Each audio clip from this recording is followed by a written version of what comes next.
Conan do to kick some serious ass in this game?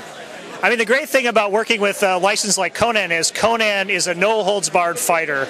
He'll use anything and everything to like accomplish his goals. So if that means, you know, grabbing an enemy from a weapon and stabbing him with it, or picking up a huge rock and smashing it over a guy's head, or grabbing a guy by the neck and kicking him in the nuts, like, Conan will do anything. That's what makes Conan a fun character to be, because he doesn't really follow the rules. He does anything and everything he has to do to get what he wants. So what does the character have to his or her disposal inside the game with the environments? Conan has a lot of options for combat. He can use any weapon that he finds on the ground. So if you're fighting an enemy and you think his sword is better than yours, you can grab it right out of his hands, stab him with it, and keep moving on and fight somebody else with it. You can also pick up pretty much any environment object that seems like it would be a deadly weapon, carry it over your head and throw it at a guy.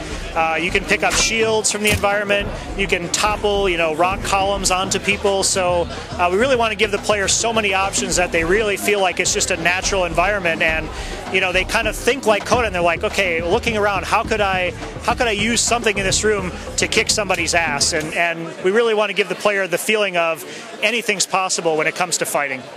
How does the battle system work in the game? Well, Conan has multiple fighting styles depending on what kinds of weapons he's using.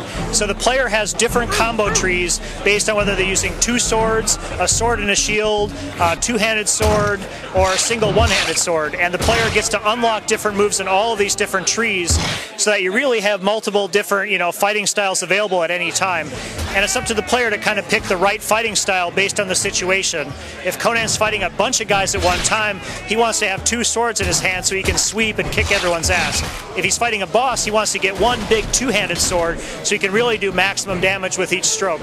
So it's really a strategic element for the player how they want to fight a given enemy. What is the story of Conan? This particular story is inspired by the Robert E. Howard novels from the 20s and 30s, but it's not actually identically taken from one of the stories. So it's a brand new story that we invented for this game.